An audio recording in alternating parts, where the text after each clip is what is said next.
Hello, assalamualaikum everyone. This is Kim Shilin 44 and today I'm going to tell you about a very interesting matter.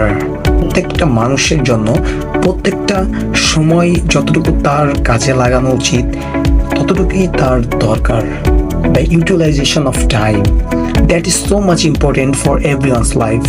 The utilization of time, যে আসলে বিষয়টা হয় কি অনেক সময় যে আসলে আমরা একটা কাজ বা একটা স্টেজ পার হওয়ার পর তখন আমাদের মনে হয় হায় হায় আল্লাহ, আমি যদি ওই টাইমটাতে ওই কাজটা ঠিক মতো করতে পারতাম তাহলে আজ হয়তো বা এটা থেকে একটু বেটার একটা লাইফ আমি লিড করতে পারতাম। কিন্তু এই যে যেই আপনার যে থিঙ্কিংটা, যেই আপনার যে এখন যে চিন্তাধারাটা, এটা যদি আপনাকে আর 2টা বছর বা আর 1টা বছর আগে যদি আপনার আসতো বা সেই সময় যদি আসতো ইউটিলাইজেশন অফ টাইম, তাহলে আপনি কিন্তু সেই সময় থেকে এখন কিন্তু একটু বেটার ফিল করতে পারতেন। সুতরাং যারা আমাদের মুরব্বীরা আছে বা যারা এক্সপিরিয়েন্সড পারসন, তাদেরকে আসলে আমাদেরকে মান্য করা উচিত। এবং তারা হয়তো বলে যে আসলে utilization of time that is so much important for everyone's life, so we must need to learn and you must need to practice that in our life, যে আসলে আমরা আমাদের সময়টাকে কতটুকু ইউটিলাইজ করতেছি।